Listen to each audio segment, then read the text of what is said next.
I'm Annie Wagner, and welcome to Banter. Real talk, real life, and just enough chaos to keep it interesting. So grab a coffee or a glass of wine, relax and open your mind, and let's go. So today I am so thrilled to welcome Laura Behnke to the podcast. Thank you so much for coming on, Laura. Thank you for having me. I'm so excited to chat with you. Yes, great. And I just want to start by saying, really, I discovered you cropped up on my Instagram reels, and I read your story. And I was just so inspired and I loved it. And that's when I reached out to you. And since then I've been following you and just reading about, what you're going through and all of that. And I thought, oh my God, it would be amazing if you could come on the podcast and chat. So Here I am. Yes. And I just really wanted to start by asking you just to sort of tell our listeners a little bit about yourself, who you are. It's really exciting background, what you used to do, and then what happened, basically the journey. So I thought, I'm not going to say anything. I'm going to want you to tell the story. Well, how long do you have? I could keep on going, but I will try to give you the cliff notes. I do give a warning that I'm very much incapable of telling a short story, but I'm going to do my best so that we are not here for hours and hours on end. But I am basically nowhere where I thought I would be way back when I was, just entering adulthood after graduating from college. Like I would have been absolutely shocked to know the path that my life has been on. And I think in many ways, most of us have that type of a story as well. We have the way we expect things to go, and then we have the way they actually do go. So I spent 16 years as a TV sports anchor and reporter here in the United States. And I thought that was it. That was my dream job, dream career. I had plans. I had goals. This was it. This was what I was going to do. I could not imagine at that time ever wanting to do something different. Did you cover different sporting events, or was it a specific sport? For the most part, I worked at local affiliate stations throughout the country. I moved every 2 to 3 years. I was bouncing all over the place. And so I would cover whatever professional sports teams were local to the city that I was in. I started out in a super tiny town in Wisconsin. No one in the United States really even knows where it is. If you live in Wisconsin, you might not even know where it is, but it's called Rhinelander, Wisconsin, middle of nowhere, northern Wisconsin. And then I was in Madison, Wisconsin, the capital of the state, also where I went to school. I went to the University of Wisconsin. Then I went to Boston, then to San Francisco, and then to New York City. So I was bouncing all over the place for those 16 years. The longest that I ever spent was in New York City, my last job, and I was there for 7 years. So the business is exciting. I covered Superbowls. I covered Stanley Cup playoffs. I covered NBA finals. I covered World Series. I covered, even when the American women won the World Cup, we had their celebratory parade in New York City. I covered that. Wow. So I did, you name it. I pretty much covered it. Rugby, I know nothing about. Cricket, I know nothing about. But the American sports. Nor do I. Okay. Okay. My husband is British. He is from England. Yeah. So he would like to think that he could teach me cricket. It makes no sense to me whatsoever. So as he always says, oh yes, the sport that's the most popular around the world. How could that be complicated? I'm like, no, I don't get it. If it's not baseball, I don't get it. But I covered so many exciting things. I interviewed so many cool people, some who weren't so cool, but were important, I guess. And I did all sorts of things. And it seemed, from the outside, it seemed like a really like a dream job, like an exciting, how could you want to do anything else? I also loved that it was a challenge being a woman in a very male-dominated situation. There was much of the time I was the only woman in the room, or one of very few. And I liked that. I liked that challenge at first. And as I got older and wiser and experienced more of life, I began to realize that it isn't necessarily the best place for women.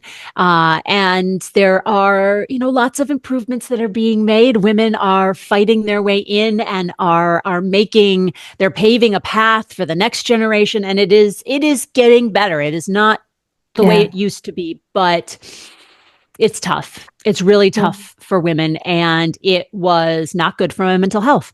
I had this idea of perfection that I had to be. I had to look perfect. I had to dress perfect.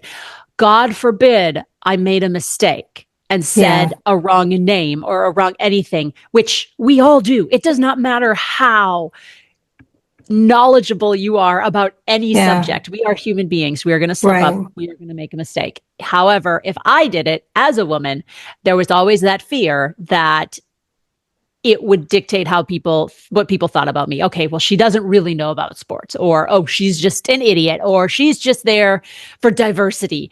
And I just lived in constant fear of making a mistake about anything. And that was exhausting. That was really, really hard. And as I started to realize 16 years in that this was not a business that was going to be doing me as a woman any favors. And there are many women who are very successful and who love it and who are still some of my friends who are still in the business and are doing amazing. And I am so happy for them. But it is not easy. And I couldn't do it anymore. I could not do it anymore. And so I knew I needed to make a change. So at 38, I had just turned 38. I left the business. And had really no idea what on earth I was doing. But on the personal side, I also caught up in this whole, I need to be perfect, this whole image of perfection. I lived with this secret that I considered a secret that I wanted no one to find out about, that I was so afraid that if people found out that they would judge me so unnecessarily, and that it would I was so afraid. I didn't want anyone to know. And that not only was I single, but I had never had a relationship. I had never been in a relationship until I met my now husband when I was 35 and a half. But what about all those years that you were doing that? You must have had a lot of attention and so people always say, men would always say, oh, I want a woman who loves sports. Oh God, that's my dream woman, is someone who knows sports. What they really mean is that they want, and I'm stereotyping here, but they want a woman who is going to be totally understanding of their desire to go spend all day on Sunday watching the NFL, or all day on Saturday watching, whatever their sport of choice is, and wouldn't ask them to do anything with them, wouldn't ask them to stop, they just wanted a woman who was like, you want to watch sports? Awesome. Go for it. Go do it. If I chimed in and said any commentary about what was happening, if I knew what was going on and I commented on a play that was just called, or some coaching decisions that were made, or whatever, or heaven forbid he said something and I said, actually, it's this, or, no, they don't want that. Nobody actually wanted me to know about sports. They just wanted me to be cool with them going off and watching sports. So that whole allure of, oh, she's a sports reporter, very quickly wore off. And also it is a very intimidating job as well. And men did not necessarily like the fact that I was in locker rooms with naked professional athletes. I didn't love that part. Let me just point out, there is nothing more awkward than being in a group of reporters standing in a locker room with naked men all around you. Nobody wants that. The guys don't want that. Seriously, professional sports should really figure out a better way to handle it. But hockey does. Hockey has a better situation. They have two locker rooms. They have the locker room where they'll like sit and in between periods and strategize and have their pep talks, and where the media comes in, and then they have their changing room. That makes sense. They all have that. They should all have that. But anyway, it can be a very intimidating job as well. So, a lot of times I think that was why I would go on first dates, maybe second dates, but very rarely did it go to a third date, and it never went to a fourth date. So it just, it wasn't the excitement that many maybe thought it would be to date a sports reporter. Also, my schedule was terrible. I worked nights and weekends. I worked holidays. I can't tell you how many times I had guys who were like, "Oh, let's go out on Saturday night." I was like, "Well, I will be on television on Saturday night," because I was the weekend sports anchor. And then they're like, "Oh, okay. Well, how about next Saturday night?" Like, still the weekend, still my job. It was just not. It wasn't as cool in reality as maybe they had imagined it would be. So, and I definitely had really super sketchy emails that people sent me, or messages on Facebook or on social media of very creepy people, like, trying to ask me out or trying to send me pictures that I did not want to see. But in terms of like actual real good dating opportunities, there just weren't that many, and it just wasn't happening for me. It just wasn't happening for me. So, of course, all I'm telling myself then is, well, there has to be something wrong with me. If this is the situation, there has to be something wrong with me. And I spent much of my 20s, the first half of my 30s, like really in a dark place at times. Like I had this incredible life, and I was so miserable because I didn't have that one thing that I wanted, which was partnership. And then when I finally met my husband at 35 and a half, and he was unlike anybody that I'd ever met before, but also I was unlike anyone that the previous guys had met before, because I had reached this point after turning 35 of being like, you know what? Maybe I am going to be alone for the rest of my life. And alone, what does alone mean? I was never going to be alone, but maybe I was not going to get married. Maybe I was never going to find that romantic partnership. Yeah. What now? Like what could possibly happen? And I finally gave myself some permission to imagine a life that was fully in my control, that was fully centered around myself and the things that I wanted and that I needed. And I opened up my perspective. And so I was in a really good place finally when I did meet my husband. And I went into that first date thinking like, I don't need this to happen. I would like it to, if he's a good guy, if this is something that I want, I would like it to. But every other first date I'd ever gone on, I went into thinking, what can I do to make him like me? How do I make sure that we get a second date? How do I make sure? Because I don't know if I'm going to get another first date again with anybody. Like this could be the last chance. These were the dialogues that were going on in my head. So no wonder I went into all of these first dates like, it wasn't me. And if they did like it, they were liking the version that I was trying to create for them. And with my husband, by that point, I was like, I don't care. In some ways, I don't want this to work because I am so worried that he's just going to disappear at some point anyway. And then I don't know how many steps back I'm going to take mentally and have to climb back out of this hole again. So in some ways, I did not want it to work. I wanted to just like go about being happy, being single. And the difference was I liked him. Every conversation we had, I wanted to continue the conversation, which meant I wanted to see him again. And that became my litmus test. It wasn't, do I think he likes me? It was, do I like him? The first time I asked myself that, do I like this guy? Do I want to get to know him more? And the answer continuously was yes. So by the time I left TV, we were together. We were engaged and we were planning our wedding. So I left the TV about 6-7 months before we got married.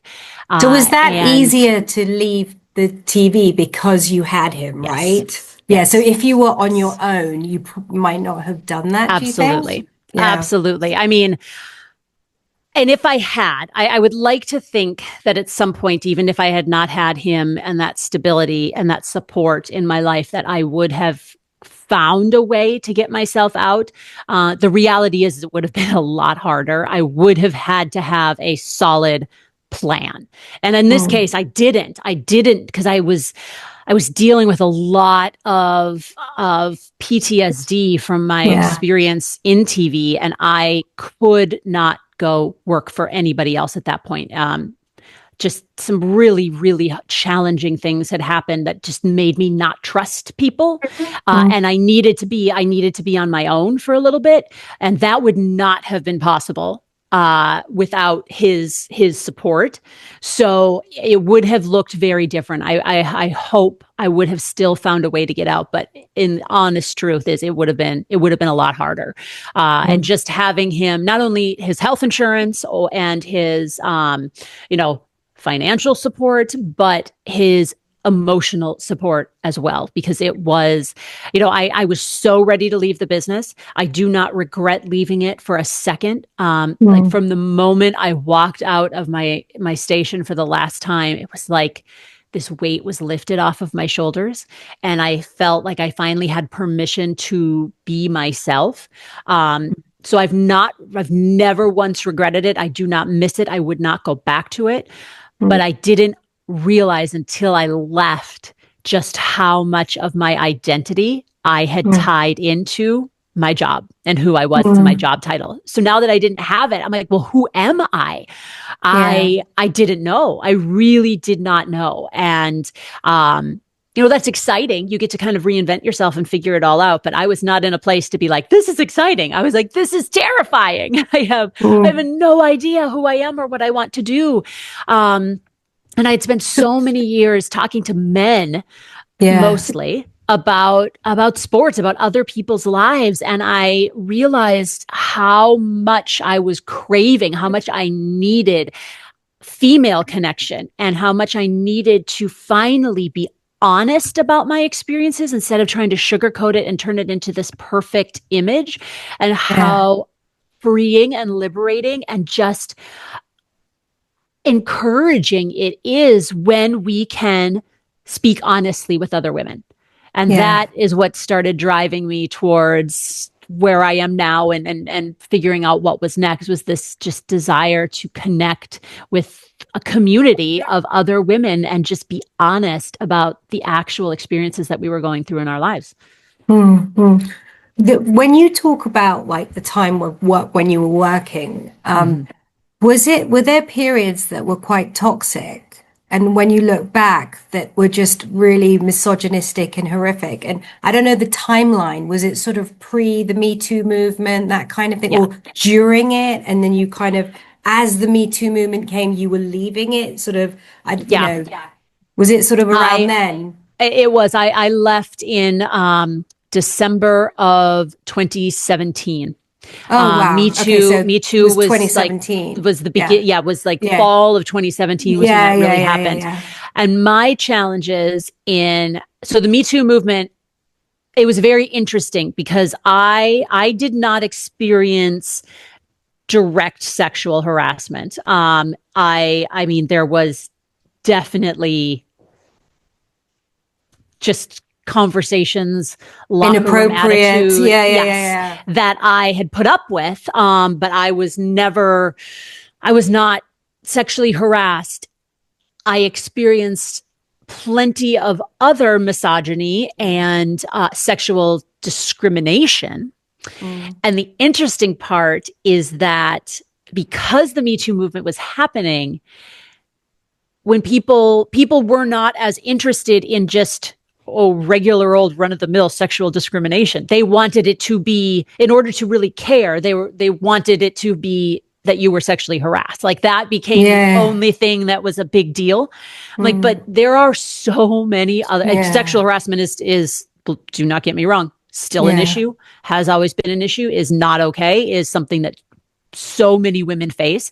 Me Too was so important in exposing that. It got buried a little bit too much around along the way, but was so important exposing that. But there are so many other ways that misogyny and the patriarchy affect women in the workplace, from how much we get paid to our job opportunities, to the assignments that we are given, just to the way we're spoken to. And I experienced a lot of situations that were not fair. They just were not fair. And it was that way my entire career. But when I was 22, I didn't know any better. You know, I kind of just assumed, I knew it was going to be a tough business. I knew I was going in at a disadvantage of being a woman. I knew I was going to have to fight harder than a lot of my male counterparts. But I don't think I understood how toxic it was, or that the way I was being treated wasn't okay. The older I got, the more life experience I had, the more I went through, the more I realized, like, this isn't okay. And it really wasn't until my husband and I were together and I got to see the way his company treated him. I mean, he was in corporate America at that point, and the company he was working for, like, they actually seemed to care about their employees. You know, it's still capitalism, it's still the patriarchy, so whatever. But, you know, if he needed time off, nobody like ran through a whole list of questions to make sure he wasn't lying. If he needed support in any way, like it just, the work days, like he was told at one point by his boss, you leave the office, you're done. I don't want you thinking about this until you come back to the office the next day. And there was just so much understanding that I had realized then that I was lacking my entire career. I was basically, I mean, in TV, you are essentially told the job that you currently have, there are hundreds, if not thousands of people who want it. So if you do not accept the terms that we are presenting to you, and all of their very unfair logistics, then we'll find somebody else. Right. So I thought that was the way I thought that was the way all jobs worked, and it's not. It's really not. And so I do not miss any of that. But you know, I had to go through it. I had to learn. There are certain things that we are only going to really figure out with time and experience. And of course, 22-year-old me didn't get it. I had a very, very limited worldview at that point. I had the very limited life experiences. I was very sheltered. I had just been taken care of by my parents. And, you know, now years later, you live and you learn and you start to understand things in a more rounded out way. So yeah, there was a lot of toxic situations. Yeah. Wow. So then when you were together with your husband, then you got married, and did you settle then in San Francisco? So we were still in New York at the time. We met in New York City. I was working in New York City, left the business when we were in New York City, and we still spent another 2.5 years in New York City, almost 3.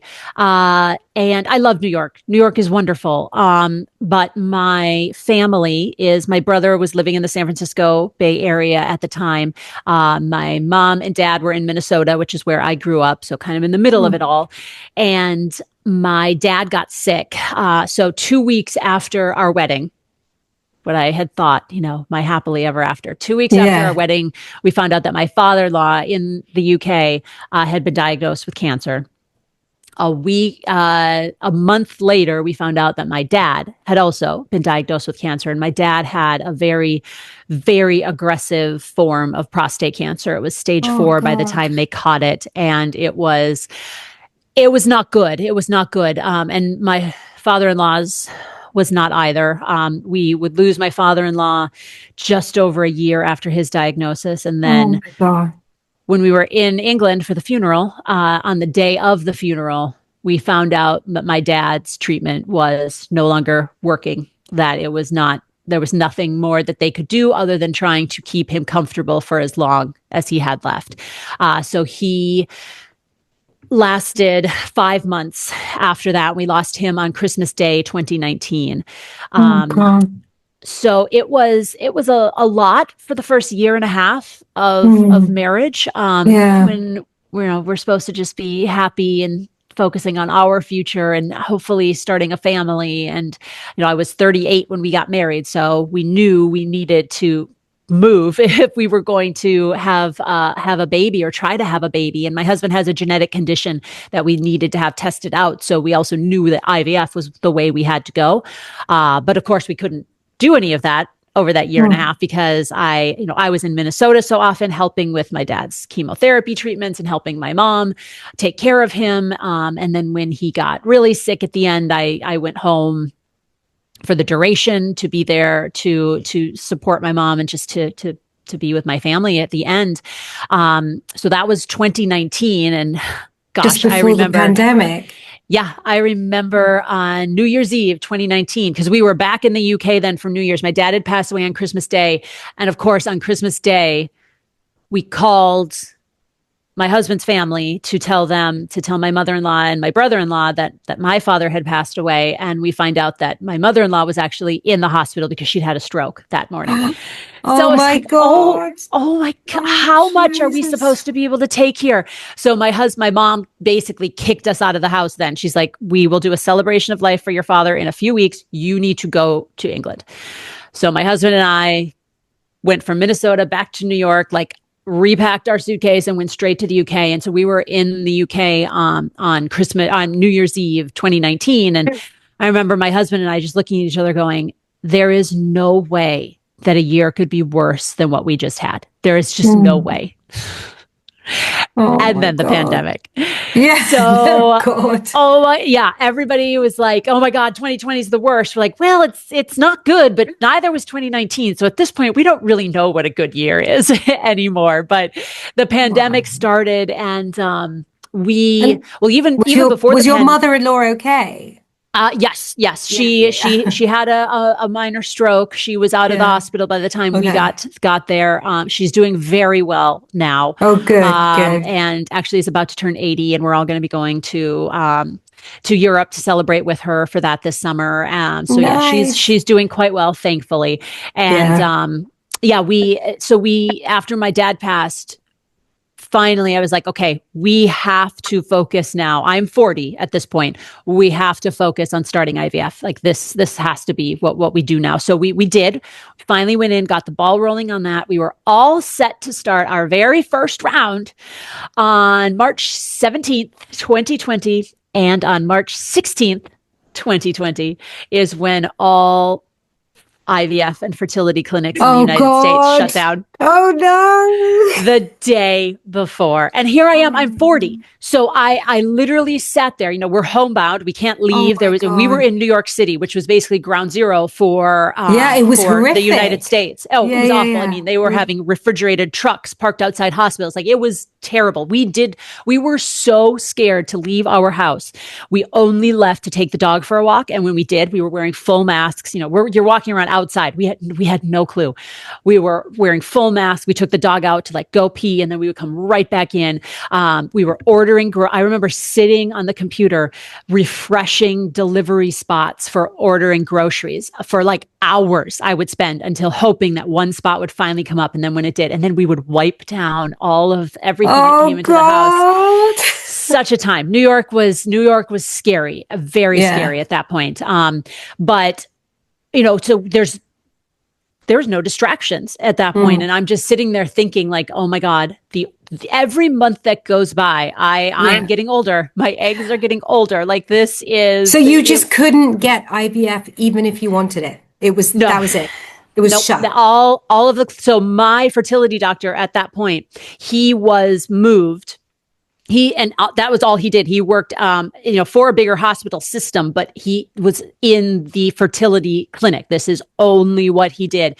And they took him and every other member of that practice and he was working in labor and delivery. And so he was delivering babies with women who had COVID. And so Oh my God. he could not have helped me if he had wanted to. And believe me, he wanted to. They were all petitioning because the whole reasoning for shutting down IVF clinics was that it was an elective. It was not something that was a life-saving procedure. It was elective. And the argument that the fertility clinics and doctors were making was it's not. If people want to have families, this is not an elective thing. So we ended up having to wait 2.5 months. And then finally, at the end of May, we were able to begin our first round. So at this point, we're like, oh, okay, cool. Here, finally, this is it. And I was so naive about IVF. I was so naive. I really believed like IVF will fix it. IVF can do it. Like if you do it, like it's fine. Like what could possibly we won't have troubles. I really thought we would be one and done and we would have one round. We would be good. We would have our embryo and that was it.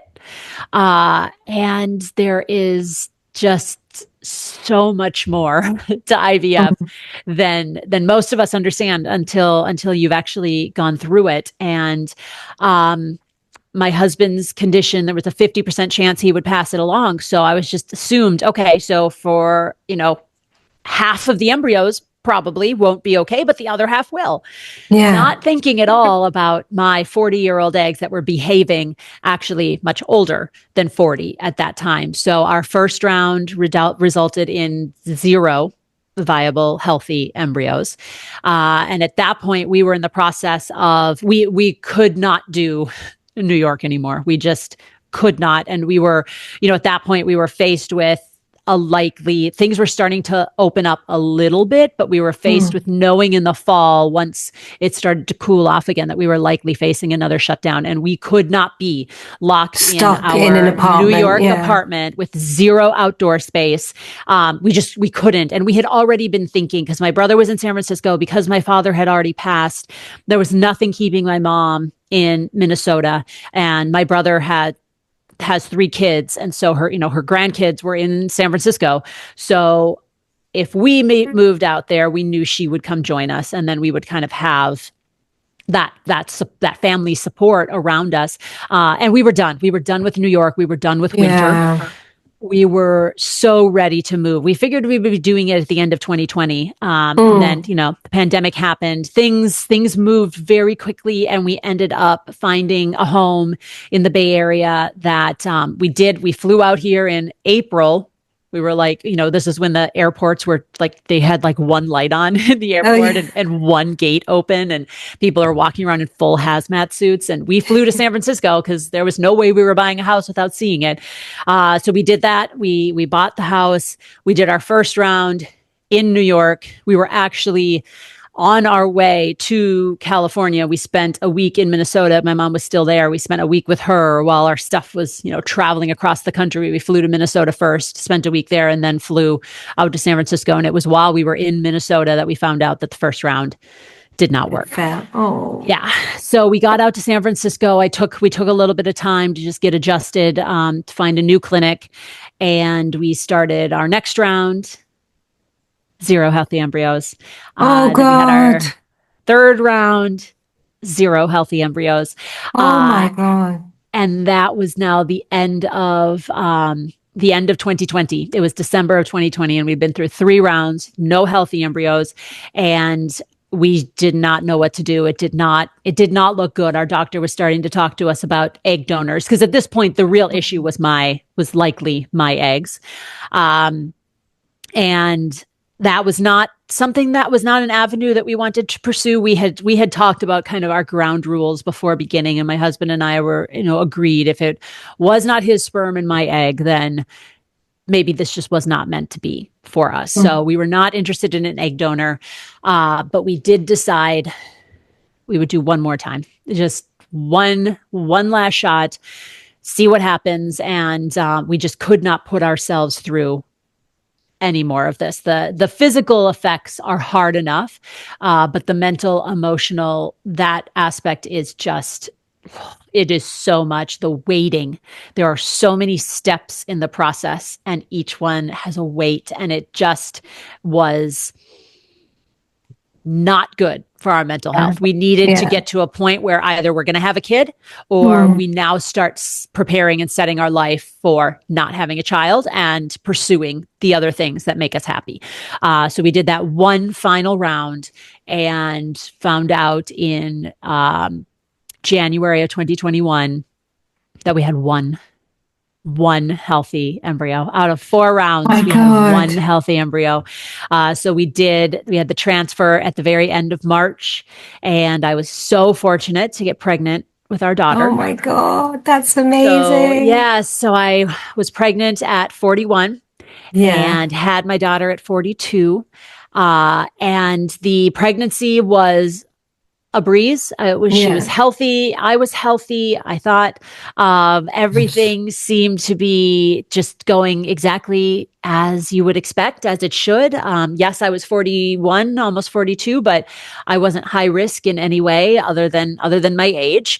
And everything was great, except I had noticed I had a little bit of bleeding right before our transfer, and I just assumed it was hemorrhoids. I had never had hemorrhoids in my life, but I figured at that point I have been under so much stress.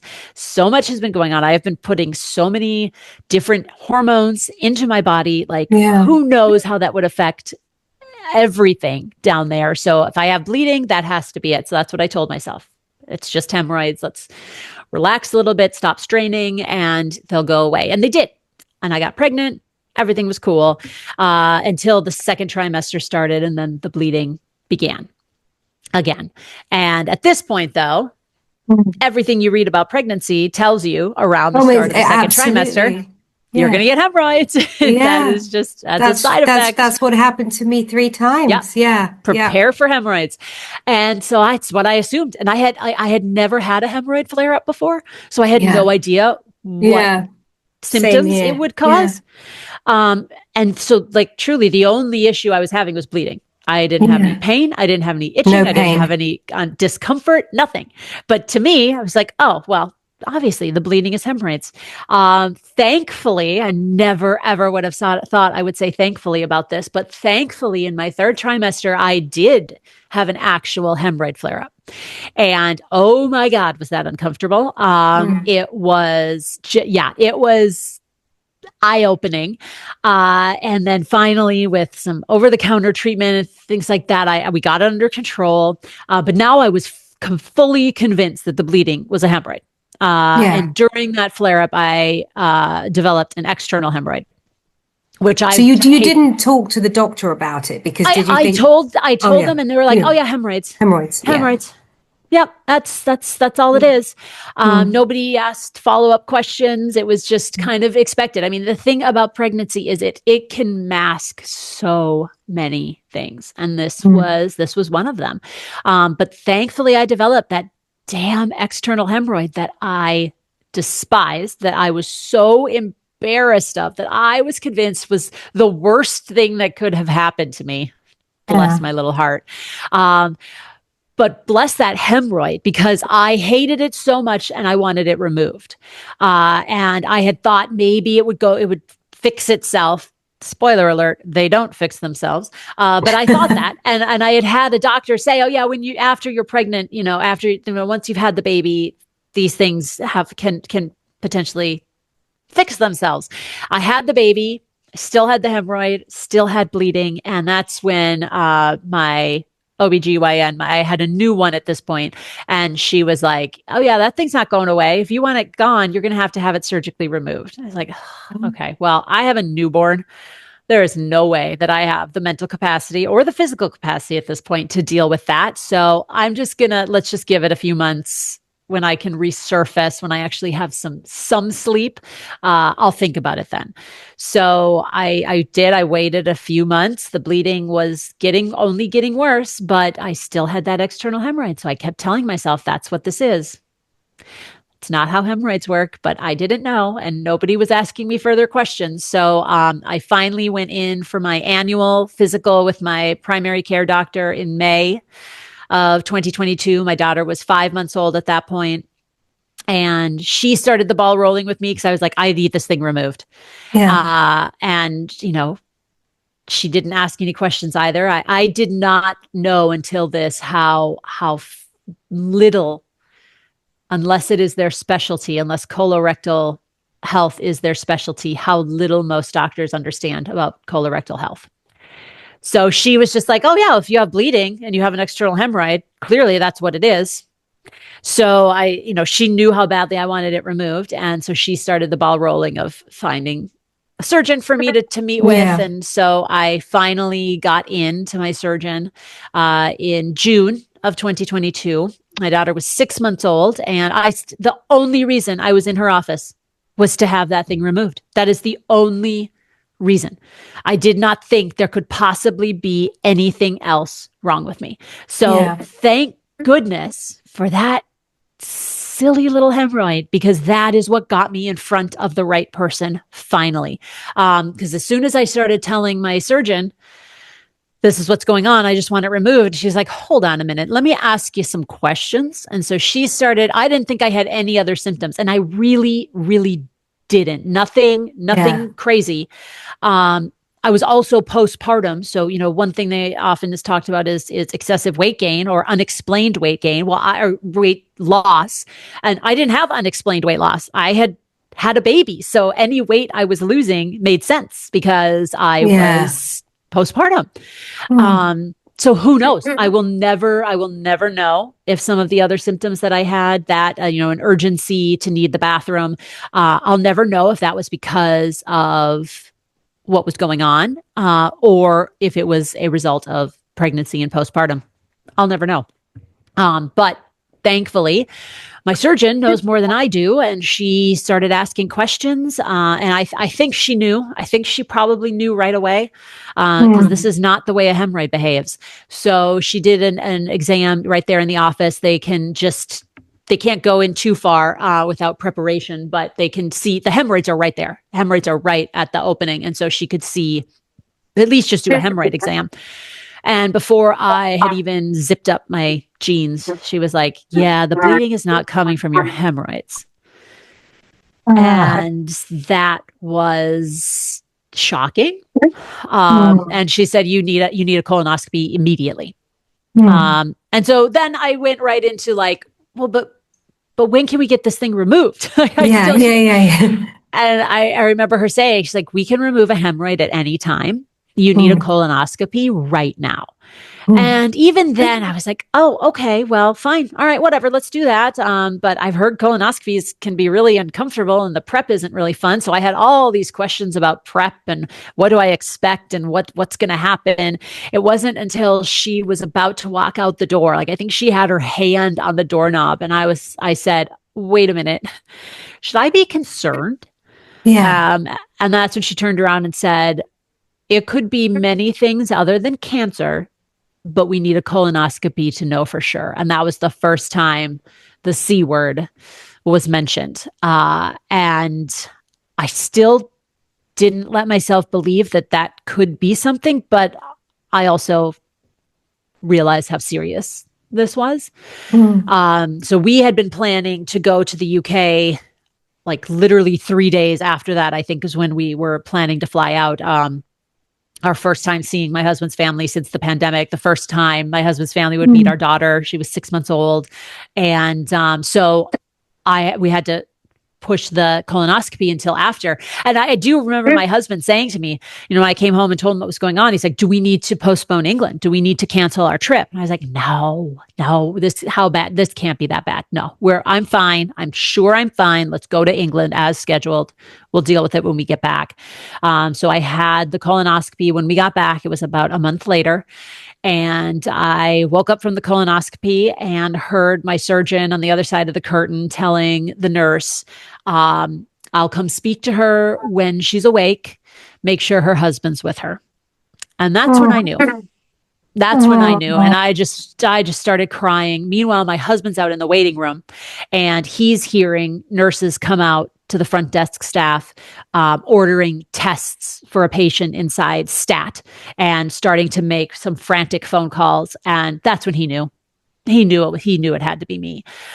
So about 20, 30 minutes later, he was back with me and my surgeon came in. And, the incredible thing about colonoscopies and about colorectal cancer in general is that colonoscopies are such an incredible way of screening. There was no doubt. Like I had a picture, I had a color picture that my surgeon could show me of my tumor. And she said, we found a mass and it looks like cancer. They obviously had to send biopsies to know for sure, but I realized then that a doctor, a surgeon will never really use the word cancer unless they're sure. So my husband and I were crying. I was just wailing into his shoulder, but we have a 7-month-old. And so, yeah, that was, that was another turning point in my life. And thankfully, by the end of the fall, this was a Friday afternoon, and we're on the West Coast, which is 3 hours behind the East Coast, which is where our insurance company was. So I woke up for my colonoscopy at 2:30 in the afternoon. So everything had already closed on the East Coast on a Friday. So we got no answers until the following Monday morning. And I basically had to sit through that weekend thinking, I'm going to die. That was what I believed at that point, and just could not believe that we would go through everything we had gone through and finally have our daughter. And now I'm not going to be around to watch her grow up. It was terrifying. It was absolutely terrifying. My husband just said to me at one point, all I want is to have a boring life with you. I just want a boring life. And that was when I realized, yeah, that's all I want to. Like, all my life I had been so focused on career and making a name for myself and my titles and and however much money you were making. It's like, I don't care about any of that anymore. I just want to live. I just want to be with these people that are so important to me, that I went through so much to get. By the end of the next week, I'd had all of my scans, and we found out that I had stage 3B rectal cancer. My tumor had broken through the rectal wall. It was in some of the nearby lymph nodes, but thankfully, oh my goodness, thankfully, I was not metastatic. It had not spread to any other organs. Thank goodness. I have no idea how much longer I could have waited before that would have happened. The survival odds from stage 3 cancer to stage 4 colorectal cancer are it is dramatic. The 5-year, and I don't know exactly what it is, but the 5-year survival rate is somewhere around 70% for stage 3. Stage 4, not even close to that. So I was so lucky that hemorrhoid saved my life. That hemorrhoid got me in. Who knows when I would have finally done something about it? Because again, I had a 6-month-old at the time, and then a 7-month. I was not in a place to prioritize my health or to even think about my health for a second. I was just trying to survive at that point. So that hemorrhoid, the embarrassment of that hemorrhoid, likely saved my life. But it's crazy that it was just undetected, right? And like you said, it's so easily done because you're pregnant, hemorrhoids. I mean, and there was nothing else, no pain. No, that's what's so terrifying. And see, this is the scary thing about colorectal cancer, is that there are often, in the early stages, there are very few signs. Rectal bleeding is your biggest indicator. And by the time you start feeling sick, you start having actually real digestive issues. It's too late. It's too late. Oh my God. So that is why now I was this person who was obsessed with perfection and always looking put together and proper and just exactly what I should be. I will not stop talking about rectal bleeding. I will not stop talking about rectums and poop and colons, and because seriously, we have to pay attention to our health, all of our health, even the bodily functions we like to pretend that we don't do. We all do. We all poop. And it is so important that we get comfortable being able to talk, at the very least, to our doctors. Like, I'm not saying go to your next dinner party and start telling everybody about your bowel habits, but you need to be comfortable with talking to your doctor about poop and about your poop and what it looks like. And if there's anything different that has happened, like, and trust me, doctors are gonna be fine. I didn't want to talk to. I mean, that's part of the reason that I got as far as I did. That I did not push it with my other doctors. I didn't want to talk about poop. I didn't want to talk about what I was seeing. I just said, "Oh, I have some bleeding," and I just left it at that, and kind of self-diagnosed myself as hemorrhoids because I didn't want to admit to my doctors that I poop. They know. They know we poop. Like, I did not realize just how easily people could talk about poop until I got rectal cancer, and my entire care team was just talking about it like we would talk about, a runny nose. Like, there was no stigma. It was just, this is it. This is what's going to happen. This is what's happening. Please tell me how is your poop? Like that, these things were just normal. So doctors do not care. Doctors are not embarrassed. This is what they've been trained for. They need to know.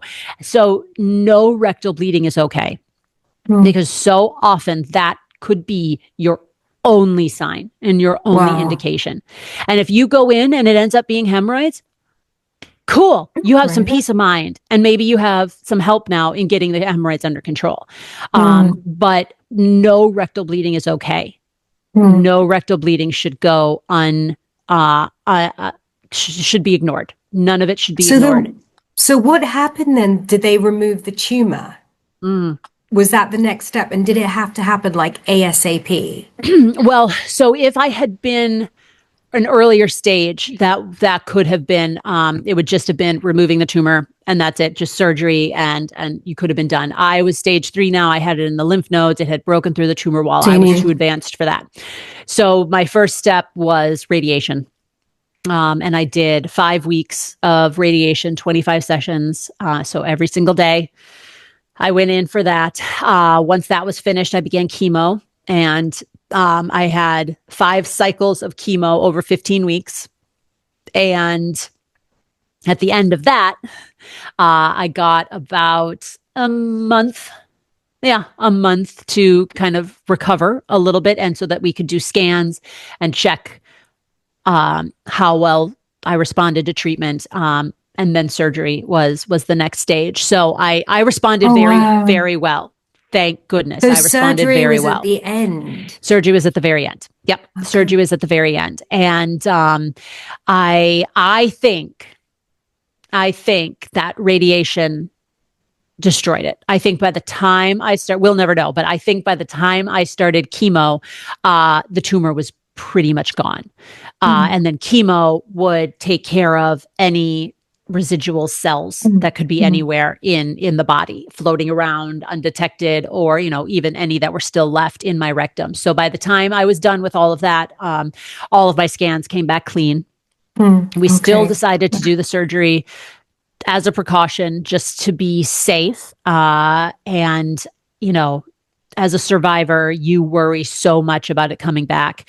And as much as the surgery has changed my life and has been very, very difficult, I am glad for the peace of mind it gave me to know that all the affected parts of my body were removed. But unfortunately, what that meant was half of my rectum was removed. The bottom part of my colon was removed, and then they were reconnected. I had 17 lymph nodes removed as well. And in order to help that new connection between what was left of the rectum and the colon heal, I had a temporary ileostomy bag for 7 weeks. And then at that point, I was able to reverse that was healed very well. We were able to reverse the ileostomy. And then that's when the really hard part began, believe it or not. Wow. The surgery itself was hard. Chemo was hard. Radiation was hard. But the hardest has been the aftermath from the surgery, because, the rectum is kind of important. And it's not that big, it's not like the colon. A lot of people who have colon cancer who have they have a colon resection. I had a low anterior resection, but when you have a colon resection, a small portion of the colon is removed and it's reconnected. And I mean, it's painful. There are definitely side effects. It's definitely a difficult time. I mean, nobody wants part of their digestive tract removed, but that's not as life altering. The rectum is what stores your stool. That's what it's like your bladder. That's what stores everything until it's full, and then your brain gets the signal that, oh, it's time to go. And then you go. And then the process starts repeating itself, which means you go to the bathroom, you poop maybe once or twice a day. My rectum is only half of what it was. The amazing part about our bodies are incredible, is that bottom part of my colon has been working since the 3 years almost. The anniversary of my surgery is next week. Over 3 years, this has definitely been happening. I have no idea how far along it is or how much better it will get, but that bottom part of my colon is working to become the missing part of my rectum. Oh, wow. But, it's never going to be as good as the original. So I am definitely compromised in how much my body can handle and store. So I am in the bathroom a lot. A lot more than I ever was pre-surgery. It's gotten a lot better over the years, but it's not the same, and it really never will be. The first weeks after the reversal were insane. I was in diapers along with my daughter, which was, God. a lot. Yeah. But things have gotten a lot better, and I have a new normal that I have adjusted to, and at this point, while it is always a consideration that I have to have, where is a bathroom? Will I be able to get there? It's always hardest right after you've eaten for the most part. Will I have access after a meal? All of these things are in my mind, but it no longer dictates what I can and cannot do.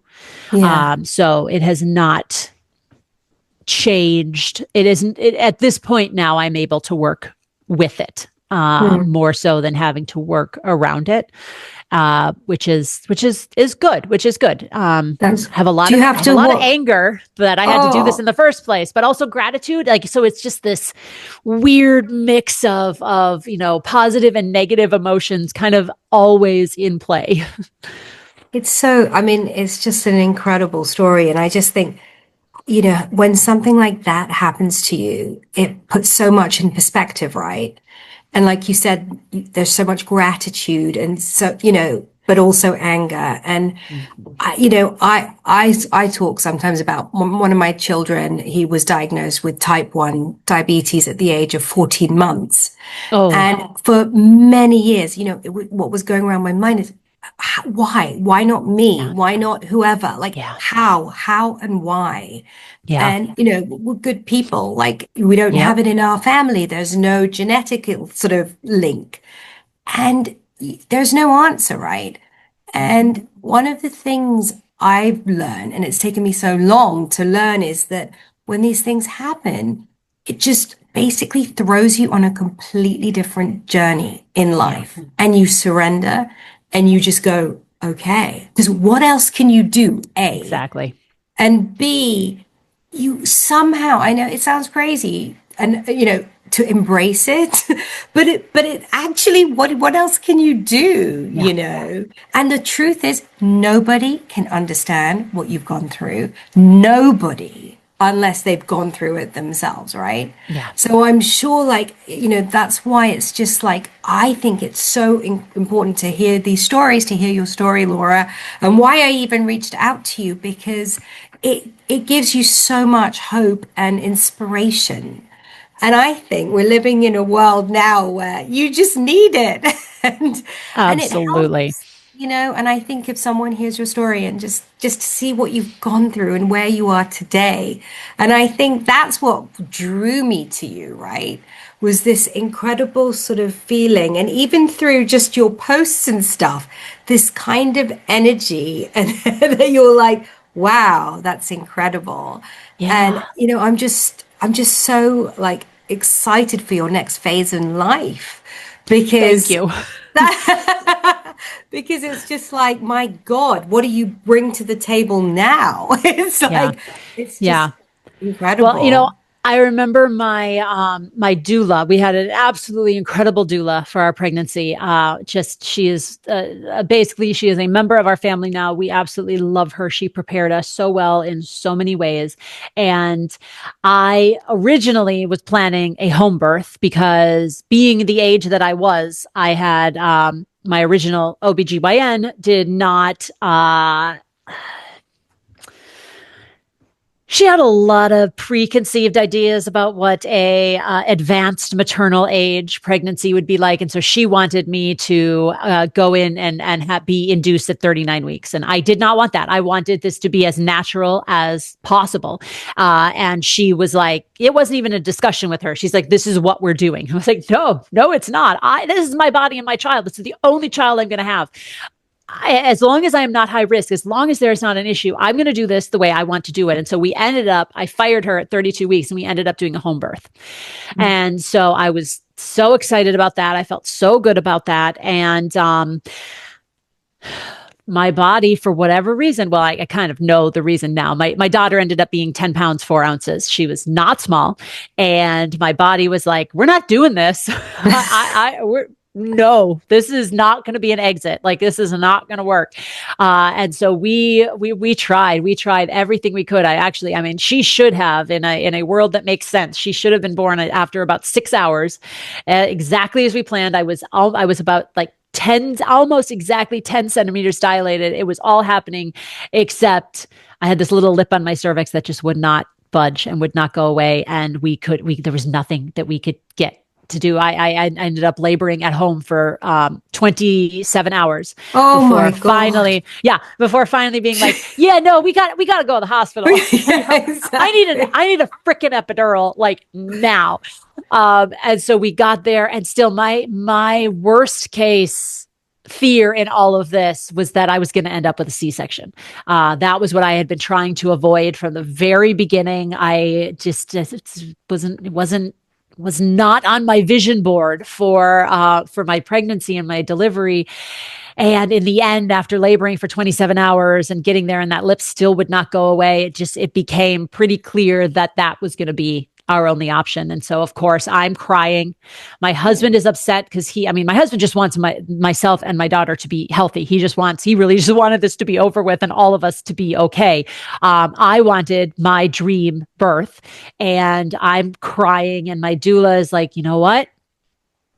You are not going to have the perfect birth that you thought you were going to have. You know how many women do not have the perfect birth that they thought they were going to have? You are now going to have an experience that is going to be so much more relatable to so many more women because you have lived it. You are going to live it. You are going to be able to help more people in sharing your story than if you were like, this was my perfect, amazing home birth. It's like, that still would have been wonderful.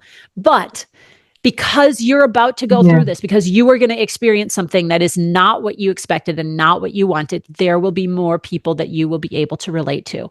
And as they were wheeling me out of the room into the OR, I'm crying and I'm like, why does life not going according to plan have to be my brand? Like, why can't I just be like the everything works out girl? But everything worked out in the end. I had a healthy baby. I was healthy. I mean, other than having cancer, but that little thing.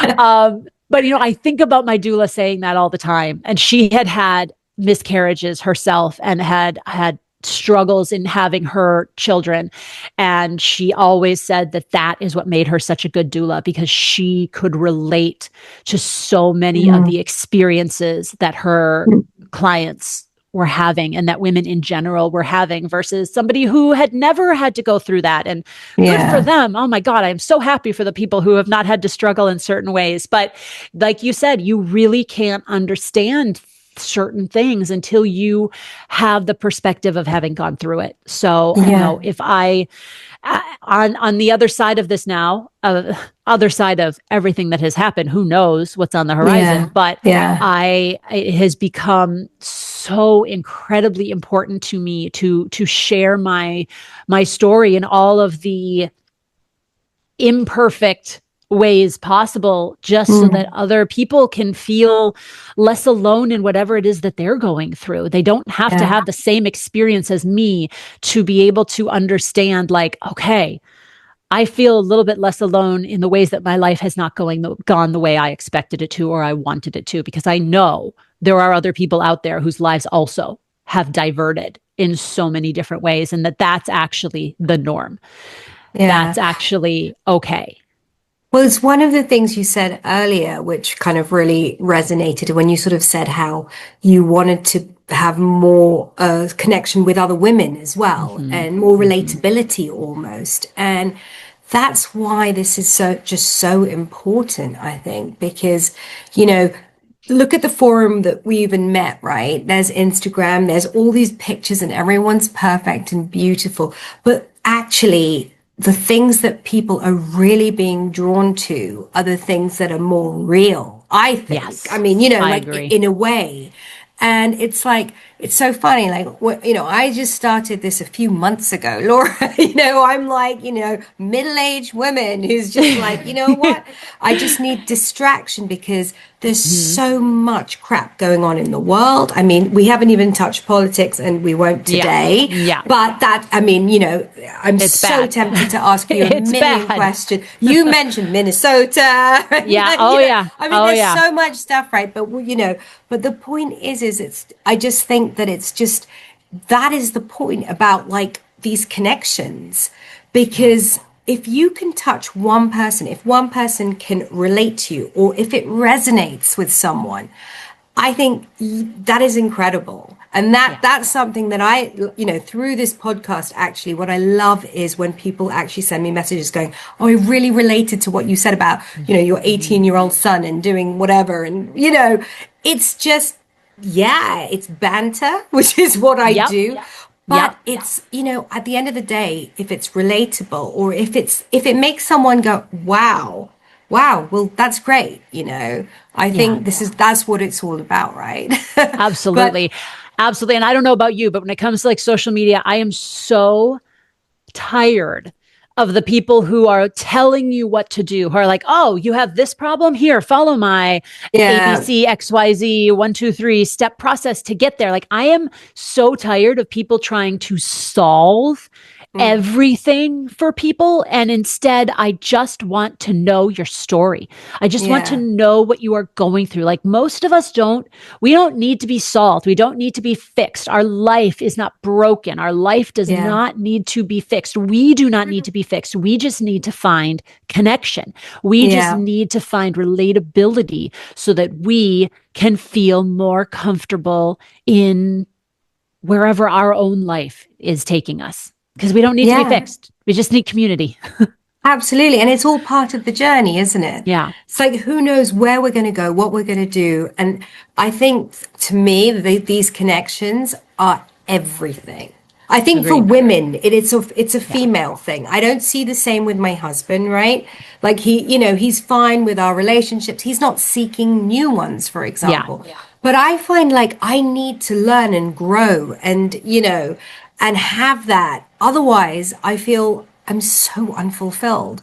And it's funny because recently I have some close friends in my life, and one particular one that comes to mind is, everything's perfect in her life. One kid's off to college, another one's at school, husband's got a good job. Everything is ticking the box, just made her dream home. She's so unfulfilled. And when I was analyzing it with her, I was like, you know why? It's not anything. It's you don't have any connections. It's actually as simple as that, And I think it's so interesting, isn't it? Because you learn every day and you grow every day, right? Yeah. Well, and men and women are treated so differently in society in general. I mean, there's really no wrong way for a man to live his life. There are so many wrong ways we can be told we are doing things. And so that's why it is even more important for us to be able to connect with each other and share what we're actually going through, because we have had it laid out for us basically since birth, since our first Disney movie, since the first, oh my goodness, just even the little kid books that I've read my daughter, they seem to be, message of empowerment, but yet there's still a princess pony who's the prettiest of all of them. And it's like all of these messages that we have been internalizing since we were children, since we were babies, about how our life is supposed to go, what is considered successful, what is considered beauty standards, who we are supposed to be. And none of us are that. None of us are that. If we seem that way, it is because we're putting up a pretty good front, but none of us, that's so one-dimensional. So to be able to open it up and to be able to just share our experiences is so incredibly important. Well, it's like what you said earlier about, your job and doing it for so many years. And on paper, it looks like the most glamorous, wonderful, like, oh my God, you got so lucky, right? And sometimes we go down this path, I think, and you sort of think, well, hang on, I'm supposed to be loving it. People envy this, but look at what it's doing to me. And I think that part will resonate with people who are like, God, I need a change. I need to do something else, but just can't. And there's so many people like it for whatever reason. Could be financial and you can't do that kind of change. But it's like, it's so interesting, because that's also what I thought when I was listening to your story. I was like, oh God, that couldn't have been easy, giving that up. But, the story continued. And and even the crazy thing about you're saying how even aside from how misogynistic and toxic the situation was, even the amazing experiences that I got to cover that people are just like, oh my God, wow. I remember watching World Series games from a tiny room in a stadium on a tiny TV, much smaller than the one that I would have had at my own home, taking notes as I was watching it, because there was no room in the press box, because it was the freaking World Series. I was exhausted because I had no days off. At that point, honestly, I didn't want to watch a baseball game. Like, I was so tired, and all I needed to do was make sure that I got my job done, and I watched that exciting, glamorous, amazing game that's televised, and everybody's watching us thinking it's so, oh my God, you were there. I'm like, yeah, I was there. I was in the bowels of the stadium in a tiny concrete walled room, freezing cold because they hardly had any heat on, and it's October, and it was the least glamorous thing ever, so even that, nothing is quite what it seems. Nothing that's on the so surface. True. That is so true. I totally agree with you there. And it's just, and it's actually through talking and sharing that you know and you learn, right? Exactly. I mean, so that's why as well, I think it's just so wonderful having these conversations. Yes, I'm so glad you're doing it. I'm so glad you started this. So Laura, I mentioned to you a little bit about the banter format. So and I realize I've taken up a lot of your time, and I've just loved this conversation. And to be honest, I'm a little annoyed we couldn't have gone on to a little bit of US politics, but maybe that's good. Maybe that's all right? We got enough of that on, everywhere It's else, really bad over here. How about I'll tell you Yeah. that? It is really bad. We are not okay. So, yeah. We really, really feel everything, because obviously whatever happens there comes to us. Yeah, I know. We are, oh my God.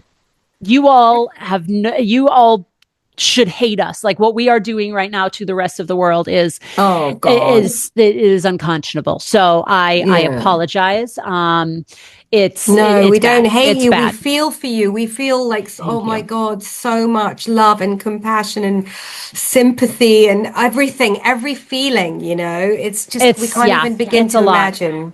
Yeah. It's a lot. Yeah.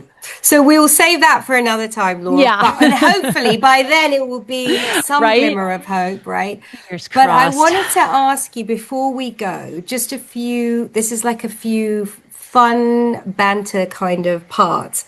So I always love to do my recommendations. And Okay. I wondered if you had any to share, like a favorite book or a favorite TV show or both. Like, Yes. yes, I'd love to know. I do. Well, thankfully you tipped me off to this ahead of time, so I could actually think about it, which is good because my brain goes blank when I'm asked questions like these without any preparation. But I have actual answers for all of them that I just would have needed to think for a second about. But favorite book. My favorite book of all time is called The History of Love by Nicole Krauss. It is one of the only books, I think the only book that I have read multiple times. It is just a lovely, beautiful story about love, and a love that comes all types of different love, and it's So is it beautiful. fiction? It's lovely. Yes. It's fiction. Mm-hmm. Yeah. It's fiction. Okay, Yeah. okay. It's just lovely. It's a lovely little book. It's not hard. It's not a hard read. Favorite TV show, or one of the best ones that we have watched recently, is The Pit. Oh yeah, I've It heard about that. We is don't have it here yet. Oh, I hope you do. It is phenomenal. Noah Wyle is amazing. The second season is just coming out here. We haven't started it yet. We like to let them, because it's one of those like released every week. We like to build up a reserve before we jump in. But The Pit is so real. Is it a hospital show?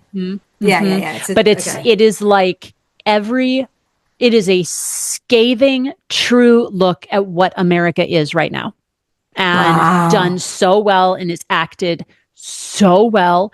And it's not your, like glamorous hospital TV shows that we have so often where, the doctors are in full makeup and just look stunning all the time as they save life after life. No, this is like real. And what people who watch that, who actually work in emergency rooms and in medicine, say that it is the most accurate depiction that they have ever seen. So God. The Pit is phenomenal. I hope you guys get the chance to see it. Noah Wyle is like, he is so good. He is just so good. And let's see, favorite movie. So I feel like I need to come up with this is the most amazing movie that just speaks to me. And it has so many layers, and okay, cool. Those movies are fine. But when it comes to a movie that like we go back to over and over and over again, that is just fun, that is just like makes us happy. Like this past weekend, we watched both of these movies that I'm going to share with you this past weekend, because life is rough over here right now. And so we needed to dissociate, to laugh, to just have stupidity for a little bit. And so we actually just watched both of these movies. Pitch Perfect 2, also Pitch Perfect 1. 2 is my favorite, but those two. And then also Eurovision on Netflix with Will Ferrell. So stupid and so good. But they just make you feel good. And to me, they're so important, that's the best kind of movie. Oh, wow. That's the best kind of movie. Well, we have like in our family, right? This is my pre-wedding family, like my brothers, and our go-to movie is My Cousin Vinny. Did you ever see that? I've never actually seen it in its entirety. I've only seen pieces of it. I know. Okay, you've told me this now. I need to go see the whole thing. Yeah, I'm going to see Eurovision. I haven't seen Eurovision. It's so stupid and it's so good. Like it is one. Yeah, we love it.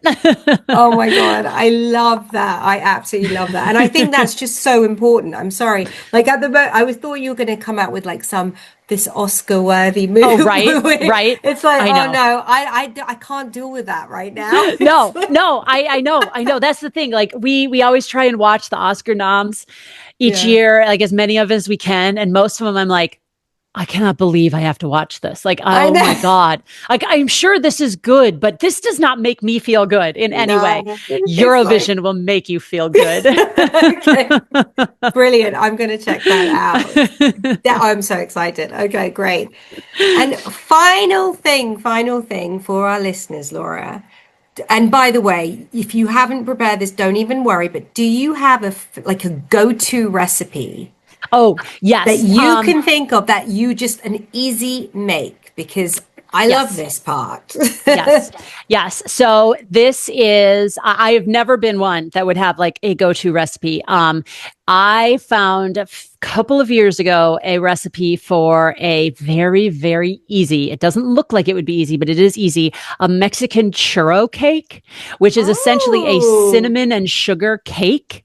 It is Yum. a crowd pleaser. I've Ooh. used it for dessert. I've used it for brunch. Every time I bring it, everyone is so excited, and there is never anything And left. it's easy to make. It is easy to make. My daughter loves it. Adults love it. It is so good. I can send you a link to Yes. the recipe. It is Oh, that sounds it's so good. great. Yeah, it's I so good. love that. I love that. Actually, recently I made a tres leches cake. Ooh, Yeah, that and sounds good but too. what I didn't realize is it was really easy. Because Uh-huh. you Yeah. literally just make the sponge and then you whip up the tres leches part, right? Uh-huh. Which is so, it's like, I don't know, condensed milk, evaporated milk, and one other milk. And then pour it on and bake it. That's it. Yeah. Job done. And I was like, is that it? So I love the sound of your one. I'm It's so so good. excited. Send me the recipe and I then will. we'll I add will. that in. Oh, that's great. Well, Laura, I have absolutely loved having you on. This has just been such a treat. I'm so glad we could make this happen. Me too. Thank you Thank so you. much. And I just want to wish you all the best. And I am Thank so you. excited to follow your journey. Thank you. I And appreciate it. This has been wonderful. Thank you so much for having me. you're absolutely welcome. Thank you.